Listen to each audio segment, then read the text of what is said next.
اہلہم یرجعون، اپنے گھروں میں لوٹنے کی بھی طاقت کوئی نہیں پائیں گے۔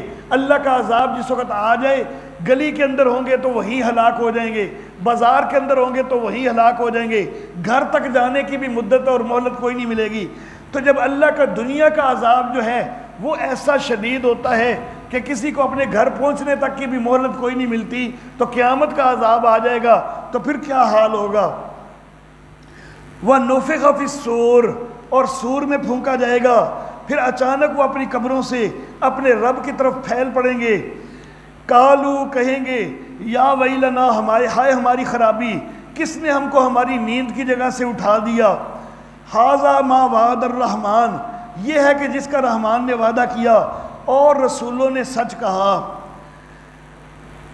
کافر جو ہیں ان کے لیے عذاب قبر ہے، اور جس کو عذاب قبر ہو رہا ہو اس کو وہ کوئی پرسکون نیند تو نہیں لگتی نا۔ تو یہاں پر جب وہ اٹھیں گے تو کہیں گے کہ ہائے خرابی ہماری، ہمیں ہماری نیند کی جگہ سے کس نے اٹھا دیا۔ اس سے تو بظاہر لگتا ہے کہ وہ بڑے پرسکون سو رہے تھے، حالانکہ عذاب قبر کا جو ہے وہ قرآن حکیم کے اندر کئی جگہ پر جو ہے وہ اشارہ موجود ہے واضح طور پر، ثواب قبر کا بھی، عذاب قبر کا بھی۔ ابھی تھوڑی دیر پہلے ہم نے پڑھا کہ قیل ادخل الجنہ، اس کو کہا گیا کہ جنت میں داخل ہو جا، ثواب قبر کا موجود ہے۔ تو اصل معاملہ یہ ہے کہ عذاب قبر اگرچہ بڑی تکلیف دہ چیز ہے، لیکن قیامت کی ہولناکیوں کے مقابلہ میں وہ کچھ بھی نہیں ہے۔ قیامت کی ہولناکیوں کے مقابلہ میں جس وقت وہ ہولناکیاں سامنے آئیں گی نا، تو وہ جو عذاب قبر کا دور گزارا ہوگا نا، وہ یوں لگے گا کہ وہ ادھر تو ہم آرام سے ہی تھے، اصل خرابی تو ہمارے لیے اب آ رہی ہے۔ تو اس لیے مرکز جو ہے کہ وہی لفظ استعمال کیا، ان کانت الا صیحۃ واحدہ، وہ بس ایک چنگاڑ ہوگی، تو اس چنگاڑ کے ساتھ اچانک وہ سارے ہمارے پاس پکڑے ہوئے آ جائیں گے۔ فَالْيَوْمَ لَا تُظْلَمُ نَفْسٌ شَيْئًا، اس دن کسی نفس کے اوپر کوئی بھی ظلم نہیں ہوگا، اور نہ تم کو بدلہ ملے گا مگر اسی کا کہ جو کچھ تمہارے کام تھے۔ ان اصحاب الجنت اليوم بشارت، بے شک جنت جو اصحاب جنت ہیں وہ اس دن مزے میں ہوں گے، آپس میں باتیں کرتے ہوں گے۔ ہم وازواجہم فی ظلال، وہ بھی اور ان کے جوڑے بھی، ان کی بیویاں بھی، وہ سایوں کے اوپر ہوں گی، تختوں کے اوپر ٹیک لگائے بیٹھے ہوں گے، ان کے لیے اس کے اندر پھل ہوں گے، اور ان کے لیے ہوگا جو کچھ بھی وہ چاہیں گے۔ اور مزید یہ کہ سلام کہا جائے گا رب رحیم کی طرف سے۔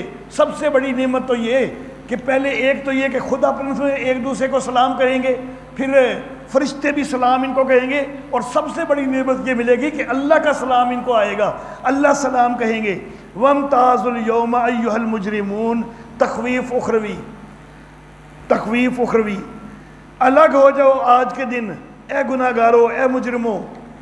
الم آہد الیکم، کیا ہم نے وعدہ نہیں لیا تھا تم سے اے بنی آدم، اللہ تعبدوا الشیطان، کہ شیطان کی بندگی نہیں کرنی، انہ لکم عدو مبین، وہ تمہارا کھلا دشمن ہے، اور یہ کہ میری ہی بندگی کرنی ہے، یہ سیدھا راستہ ہے۔ ہم نے وعدہ لیا تھا، یہ عہد الست مراد ہے کہ الست بربکم، کیا میں ہی تمہارا رب نہیں ہوں؟ قالوا بلا، تو اس وقت عالم ارواح نے سب نے وعدہ کیا تھا کہ یا اللہ ہم تجھے ہی رب مانتے ہیں، تو اب پھر دنیا کے اندر آ کر کیوں اس عہد کی خلاف ورزی کر لیتے ہو؟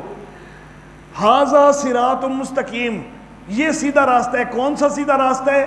کہ شیطان کی بندگی نہیں کرنی، رحمان کی بندگی کرنی ہے، اللہ کی بندگی کرنی ہے، تو یہ سیدھا راستہ ہے۔ تو وہ جو نماز کے اندر ہم کہتے ہیں اہدنا الصراط المستقیم، یا اللہ ہم کو سیدھا راستہ دکھا دے، وہ سیدھا راستہ یہی ہے کہ بندگی صرف اللہ ہی کی ہونی چاہیے، کسی اور کی بندگی نہیں ہونی چاہیے۔ وَلَقَدْ أَضَلَّ مِنْكُمْ، اور تحقیق اس شیطان نے تو گمراہ کر دیا تم میں سے بہت سارے لوگوں۔ أَفَلَمْ تَكُونُوا تَعْقِلُونَ، کیا تم سمجھتے نہیں ہو وہ تمہارا کھلا دشمن ہے، وہ تو کئیوں کو گمراہ کرنے والا ہے۔ هَذِهِ جَهَنَّمُ الَّتِي كُنْتُمْ تُوعَدُونَ، یہ جہنم ہے جس کا تم سے وعدہ ہوتا تھا، داخل ہو جاؤ اس کے اندر آج کے دن، بوجہ اس کے کہ جو تم ناشکری کرتے تھے، کفر کرتے تھے۔ الْيَوْمَ نَخْتِمُ عَلَىٰ أَفْوَاهِهِمْ، آج کے دن ہم مہر لگا دیں گے ان کے منہوں پر، اور ہمارے ساتھ بات کریں گے ان کے ہاتھ، اور گواہیاں دیں گے ان کے پاؤں اس کی کہ جو کچھ وہ کرتے رہے۔ یہ مختلف اوقات کے اندر مختلف کیفیات ہیں۔ قرآن حکیم میں دوسری جگہ پر زبانوں کی گواہی دینے کا بھی تذکرہ آتا ہے، تو ایک وقت ایسا بھی آئے گا کہ زبانیں بھی گواہی دیں گی، لیکن ایک وقت یہ بھی ہے کہ زبانیں جو ہے نا وہ چونکہ دنیا کے اندر بھی بہانے بنانے کے اندر بھی لگی رہتی تھی نا، تو زبانیں جس وقت ایک دفعہ گواہی تو دے دیں گی کہ واقعی جی جرم ہوئے ہیں، لیکن پھر وہ تعویلیں کرنے کی جب کوشش کریں گی نا زبانیں، تو زبانوں کو بند کر دیا جائے گا کہ تم تعویلیں اگر نہیں کرو، پھر ہاتھ اور پاؤں وغیرہ گواہی دیں گے۔ تو ایک وقت وہ کہ جب جسم کے سارے اعضاء زبانوں سمیت گواہی دیں گے، اور ایک وقت وہ کہ زبانوں پر مہر لگ جائے گی۔ مختلف کیفیات ہیں، زبانیں پھر نہیں بول سکیں گی۔ اچھا جی، وَلَوْ نَشَاءُ تخویف، اور اگر ہم چاہیں تو ہم مٹا دیں ان کی آنکھیں، فَاسْتَبَقُوا الصِّرَاطَ، پھر یہ دوڑے راستے کے لیے، فَأَنَّىٰ يُبْصِرُونَ، لیکن پھر کہاں سے دیکھ سکیں؟ اگر ہم ان کی آنکھیں ہی مٹا دیتے ہیں تو پھر یہ کہاں سے دیکھ سکتے ہیں؟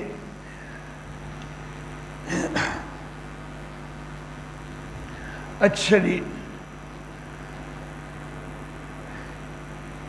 وَلَوْ نَشَاءُ، اور اگر ہم چاہیں، لَمَسَخْنَاهُمْ، تو ہم ان کی شکلیں بدل کے رکھ دیں، عَلَىٰ مَكَانَتِهِمْ، جہاں پر بھی یہ ہوں، فَمَسْتَطَاعُوا، پس یہ کوئی جو ہے طاقت نہ رکھیں چلنے کی، اور یہ لوٹ کر آ بھی نہ سکیں۔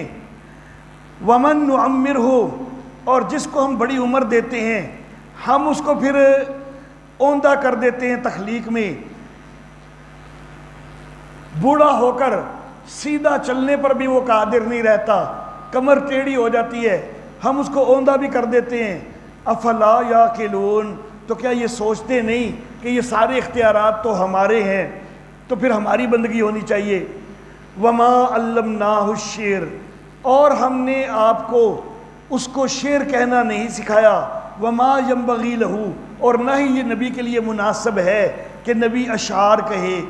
وہ لوگ کہتے تھے کہ یہ شاعر ہے، طبیعت شاعرانہ ہے، اس لیے یہ کلام پیش کر رہے ہیں۔ اللہ کہتے ہیں کہ ہم نے نبی کو شعر نہیں سکھائے، اور نہ ہی یہ نبی کی ذات کے لائق ہے۔ اللہ اللہ۔ حضرت ابوبکر صدیق رضی اللہ تعالی عنہ کے سامنے نبی اکرم صلی اللہ علیہ وسلم نے ایک دفعہ کسی شاعر کا شعر پڑھ دیا، تو حضرت ابوبکر صدیق ہنسنے لگ گئے کہ آقا، اللہ نے سچ ہی کہا ہے کہ آپ کو شاعر کوئی نہیں بنایا گیا، آپ تو دوسرے کا شعر جو ہے وہ بھی بول رہے ہیں تو غلط بول رہے ہیں، تو آپ کو خود کیسے اللہ نے شاعر بنایا؟ آپ تو دوسرے کا شعر بھی صحیح طرح نہیں بول سکتے۔ ظاہر ہے کہ نبی اکرم صلی اللہ علیہ وسلم شعری ذوق نہیں تھا ایسا کہ وہ شعر کو اچھی طرح یاد کرتے، تو لفظ کوئی ادھر ادھر ہو گیا ہوگا، تو حضرت ابوبکر صدیق کو شعر جو ہے وہ سارا صحیح یاد تھا، تو انہوں نے کہا کہ آپ کو دوسرے کا شعر جب صحیح نہیں بول رہے تو پھر آپ خود کدھر سے شاعر ہو سکتے ہیں؟ اللہ اللہ۔ بعض اوقات نبی اکرم صلی اللہ علیہ وسلم کی زبان سے کوئی ایسا جملہ نکل آتا تھا کہ جو شعری وزن کے بالکل مطابق بن جاتا۔ شعروں کا ایک وزن ہوتا ہے باقاعدہ، صرف یہی نہیں ہے کہ تک بندی کے ساتھ دو مصرے ایک جیسے بنا دیے جائیں تو اس سے شاعری ہو جاتی ہے، ایسا نہیں ہوتا، باقاعدہ وزن ہوتا ہے۔ جو علم الصرف کے اندر آپ پڑھتے ہیں نا، اس میں ایک ایک لفظ کا ایک ایک وزن ہوتا ہے، لیکن جو شعروں کا وزن ہوتا ہے نا تو وہ پورے پورے مصرے کا ایک وزن ہوتا ہے۔ اس کے اندر علم الصرف کے وزن جیسی مشکل نہیں ہوتی، اتنی دقت نہیں ہوتی۔ علم الصرف کا جو وزن ہے نا، اس میں تو یہ ہوتا ہے کہ جہاں پر زبر ہے وزن میں اس کے مقابلہ میں زبر آئے، جہاں زیر ہے وزن میں اس کے مقابلہ میں زیر آئے، پیش کے مقابلہ میں پیش آئے، جزم کے مقابلہ میں جزم آئے۔ علم الصرف والا وزن جو ہے نا وہ اس طرح ہوتا ہے، لیکن جو شعری وزن ہوتا ہے نا اس میں سارے مصرے کا وزن ہوتا ہے، اور اس میں صرف یہ ہوتا ہے کہ متحرک کے مقابلہ میں متحرک آئے اور ساکن کے مقابلہ میں ساکن آئے۔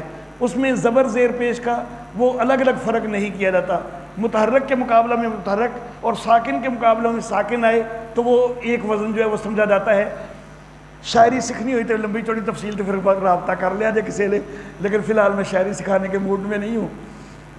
اچھا جی، تو بہرحال نبی اکرم صلی اللہ علیہ وسلم کی زبان مبارک سے مثال کے طور پر یہ جملہ نکل گیا کہ انا النبی لا کذب انا ابن عبد المطلب.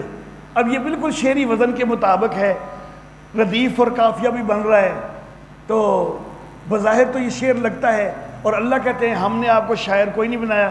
ردیف اس میں نہیں ہے، قافیہ ہے اور ردیف لازم کوئی نہیں ہوتا. تو بہرحال پھر یہ شعر تو بن گیا کیونکہ وزن بھی بالکل پورا ہے، 2 مصرے ہیں.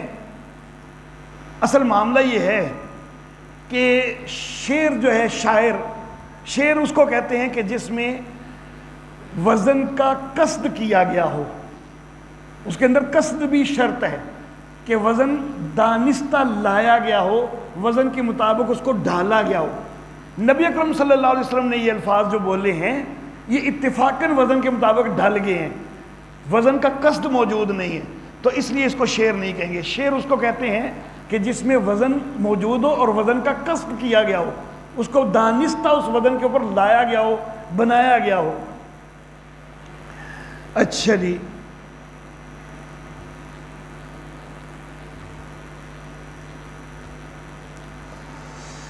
ان ہوا الا ذکر و قرآن مبین. یہ کوئی شاعری کی کتاب نہیں ہے، بلکہ یہ تو ایک نصیحت ہے اور یہ واضح قرآن ہے، بار بار پڑھی جانے والی اور ہدایت والی کتاب ہے کہ جس سے ہدایت حاصل کی جائے. یہ اس لیے آئی ہے کہ لِيُنذِرَ مَنْ كَانَ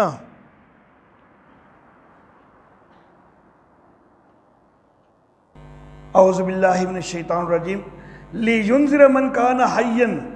یہ کتاب آئی ہے اس لیے تاکہ ڈر سنائے اس کو کہ جس کے اندر حیات ہے.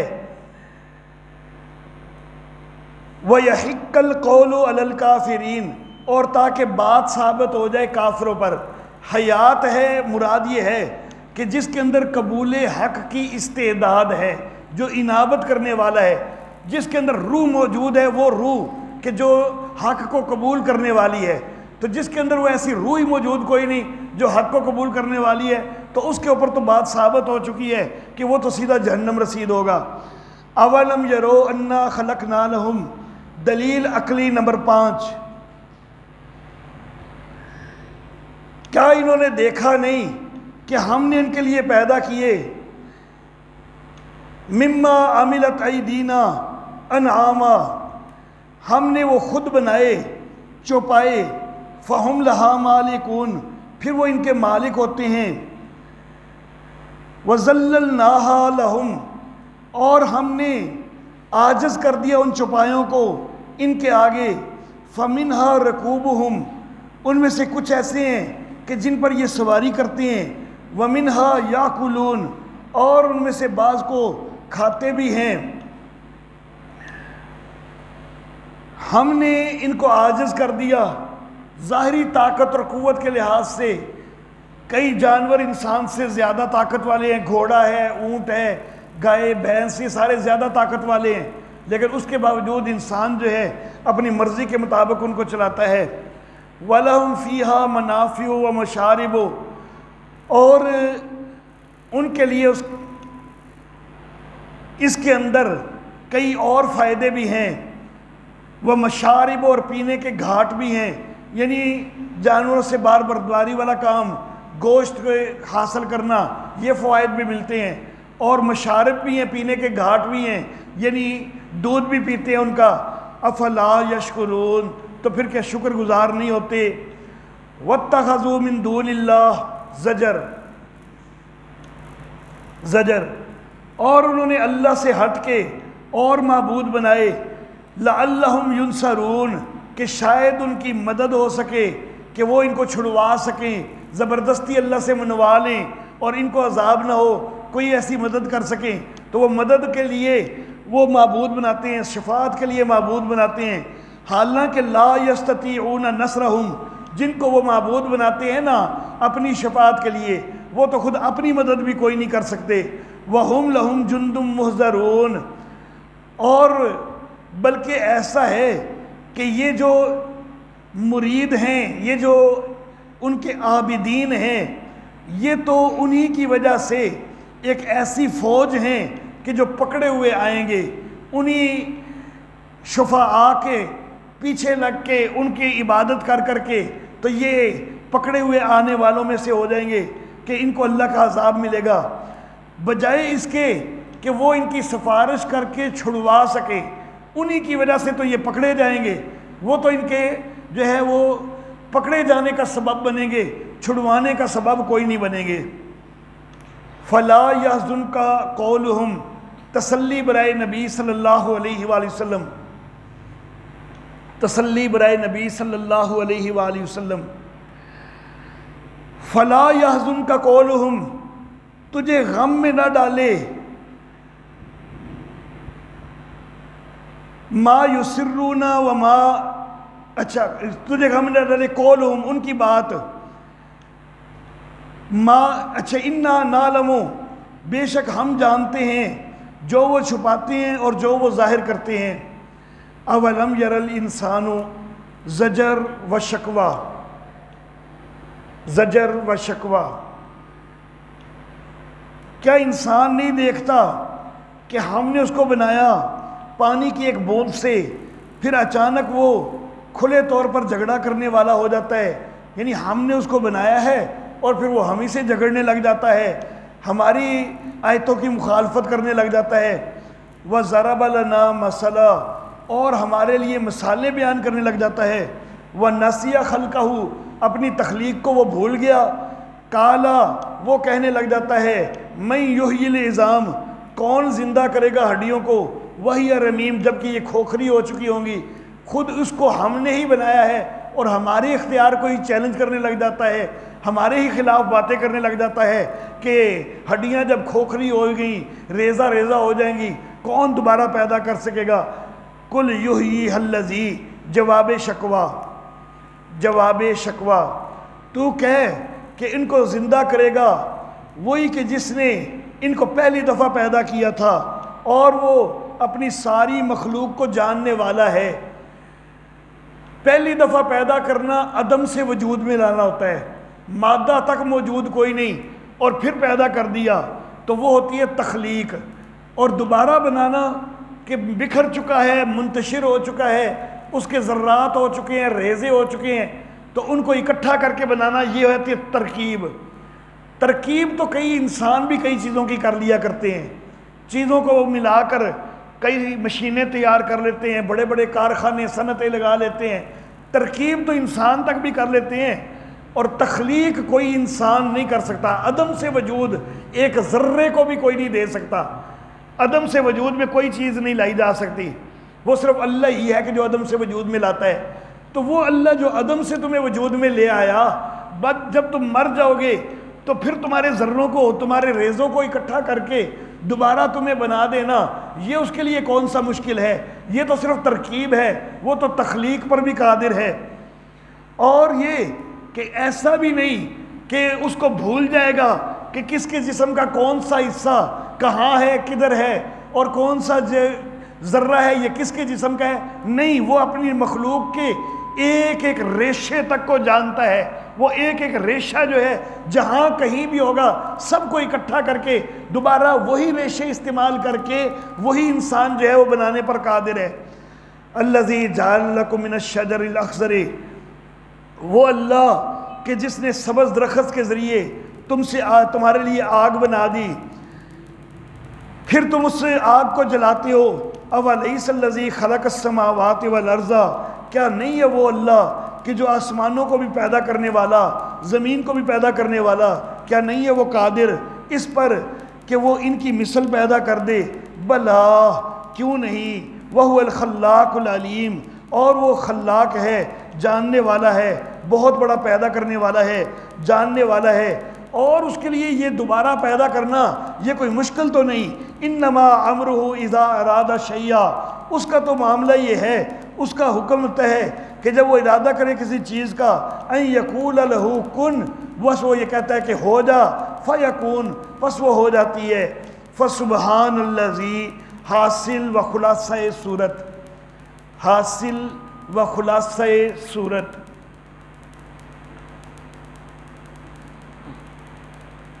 رئیس المفسرین حضرت حسین علی الوانی رحمہ اللہ وہ ایک جملہ کہا کرتے تھے کہ اللہ اپنی صورتوں دے وچ جو کچھ مرضی بیان کرے مکیندہ توحید تے یہ، اور قرآن حکیم کی صورتوں کے اوپر اگر آپ غور کرو گے تو ان کا آخر جو ہے نہ کسی انداز میں توحید سے متعلق نظر آئے گا۔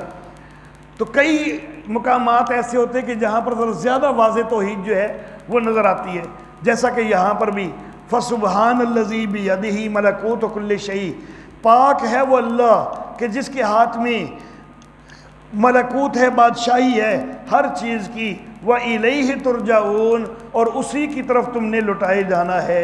وَآخِرُ دَعْوَانَا أَنِ الْحَمْدُ لِلَّهِ